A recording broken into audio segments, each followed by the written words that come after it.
Al via la quarta corsa dall'Arcoveggio, cavalli di 3 anni, sui 1660 metri in 12 al via, 2 file al completo, 1 Edgardo Mail, 2 Ellister SSM, 3 Edelweiss Bass, 4 Elite Trio, 5 Exore K, 6 Quarcia Bo, seconda fila Enhora Buena, Erinna Letiz, Emulo Zio Inno, Ernaldo Benal e Scarlata e il Gatto Jet. I favori sono per Quarciabò, numero 6, Antonio Di Nardo, macchina che accelera con la rottura di Edgardo May, mentre lottano per il comando Elite Trio e Quarciabò. Elite Trio conquista la corda, Quarciabò veloce ad accodarsi in seconda posizione. Più Numero indietro 3 c'è Edelweiss Ellister Bass, SSM, la squalifica per squalificato. Edelweiss Bass, sposta subito però Numero 12 è il Quarciabò Gatto Jet, che va squalificato. sul battistrada per ricevere in breve il via libera. Ha sbagliato anche il Gatto Jet.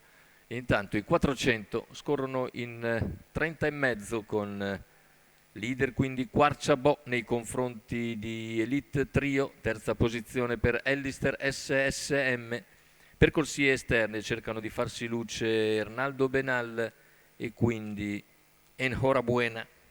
600 che se ne vanno in 47 scarsi. In vantaggio davanti alle tribune Quarciabò nei confronti di Elite Trio, terza posizione alla corda per Ellister SSM, all'esterno insiste nella sua progressione Ernaldo Benal che si trascina sempre Enhora Buena. Via via gli altri con il primo chilometro che viene completato nell'ordine dell'1:18:3.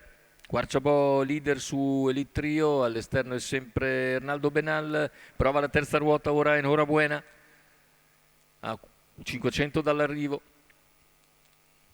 ma c'è sempre la presenza di Ernaldo Benal che è al sediolo di Quarciabò, che ora accelera gradualmente.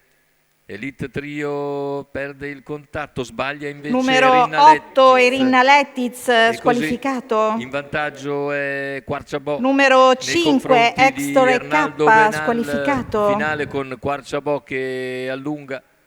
Si mantiene comunque in quota anche Ernaldo Benal che è buon secondo, la vittoria per Quarciabò, il secondo per Ernaldo, mentre al terzo finisce Elite Trio, Ernaldo Benal al secondo, Elite Trio al terzo, 1:16:4 in un agguaglio conclusivo, 29,5 a chiudere, il raddoppio per